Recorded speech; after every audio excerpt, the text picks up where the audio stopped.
So step 6 is a little bit of a catch-all. It's important information, but I like it. I like putting it here. What step 6 is: show that you understand your child's priorities as well as your own. And really, we want to make sure 2 things. One, that we have a good understanding of what really motivates the child. What do they want at any moment in time? Like, if we're sitting here on the bed at night, what do they want? Do they want tickles and hugs? Do they want to be left alone? When they're, in the bathroom, do they want to be splashing with the water, or do they want to be taking a shower? Do they want to be taking a bath? Do they want to have toys? Do they not? The better we understand what they would enjoy at any point in time, the better we can use it to support their learning. The better we can use it as a tool to help us. So in step 6 is where we really make a pretty detailed list of prioritization of child's reinforcers. We would do some kind of a reinforcer inventory. Everything from food to drinks to items to activities, things that they love to do with us or with friends. And we try to make sure that we know what's more valuable than others, because we want to make sure that the better the cooperation, the better the effort that the child is putting in, the more rewarding the response is, the more and better we're offering reinforcement to them, so that they see that if I just kind of slough my way through it, I'm going to keep getting positive things from dad. But if I really focus and stop what I'm doing and really concentrate, he's going to give me more and better, because that's within step 6. He's going to go out of his way to do that. And knowing that it can change too, right? Like what might work one day for a kid and be really fun might not work the next day. Well, having a full list makes you more flexible to play with those things as they come. Okay. Hey, I really know this is something you don't love it. Well, where do I go? What do I do? Well, luckily we've got 3 other things on our list around that area that might be more, and we can offer those things.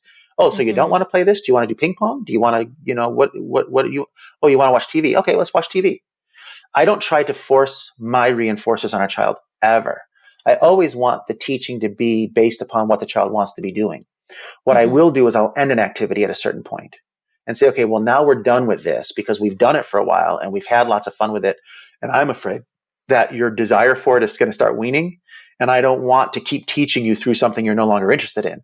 So I may stop something and then move on to another activity and say, now what do you want to play with? Here are your choices. Anything within the realm of what's available to us. You pick what you want to do. We'll pick how we get to keep doing it. Yeah. How we and get there's to have always fun. a small percentage of kids where it's really hard to find something. They have very few motivators. Behaviors. Yeah. So, you really have to think out of the box and have to try different activities, things that might work. I tell families that the reason a lot of kids develop the types of self-discovery behaviors and they don't develop the social behaviors, probably in some instances comes from a really early misunderstanding of the society's understanding of what motivates that child. Like if I'm a parent and I have this pen and I say, I want to teach my child the value of this pen. So I'm going to show them, look, you can draw circles and you can make a smiley face and look at the things you can do with this pen. And every time the child touches the pen, I try to get them to make a smiley face and show them how they can draw with it.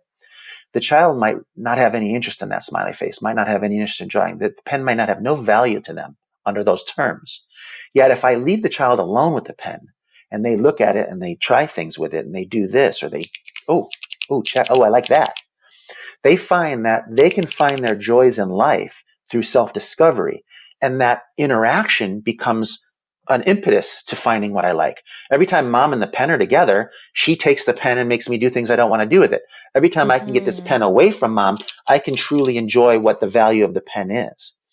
And so kids learn early on, really early on, that the way to benefit from life is to get the things I like or things I might be interested in away from other people and explore them on my own and do self-exploration in them and really figure out what the joy is. And then I learned to avoid mom and dad because mom and dad only take the fun out of things. They only come and talk to me when they come and try to play with me in a way that I don't like. They're tickling me. I don't like tickles. They're trying to give me kisses and hugs when I did something they like, but I don't like kisses and hugs. Or I want to do this and they just want to write. And so inadvertently, just our lack of understanding about what motivates a child causes us to build that barrier between them and the social world. And I think that the sooner we understand that and the sooner we start working on that with a young child, the sooner we can take some of that out of their learning repertoire, out of their learning history, and really show them that socialization is where things come from. That's why step 2 is so important, pairing ourselves in such high levels. And step 6, and making sure that we're always aware of what their motivators are and making those things available through us. So they see us as the conduit to good things rather than the barrier to good things. The last part of step 6 is knowing our own priorities, being able to make good decisions about what we really want to work on right now. The example I use is, are we trying to just get some kind of cooperation from a child who generally says no to everything? Or are we trying to get the child to do that cooperation without any help? Are they trying to do it independently? Or are we trying to get them to do it without being told first? Or are we trying to get them to do it and enjoy doing it and have a smile on their face and not yell and scream when they're doing it?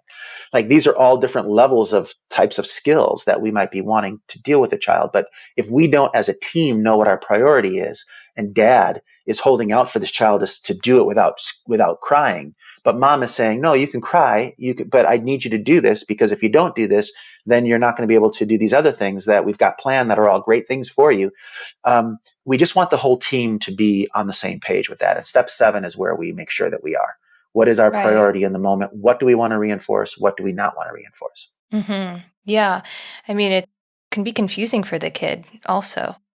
Dad says no, and then they go run to mom because they know that mom is going to say yes. Yeah. And the team needs to be unified, not unified in being strict, or not be unified in being permissive, unified in knowing what our goals are and knowing what we can do that help move us toward those goals, whether the child's choosing a positive behavior that we'd like to see more of, or whether they're doing something that we say, oh, this is not something that's going to benefit them in the future, and we want to make sure that we're seeing less of it.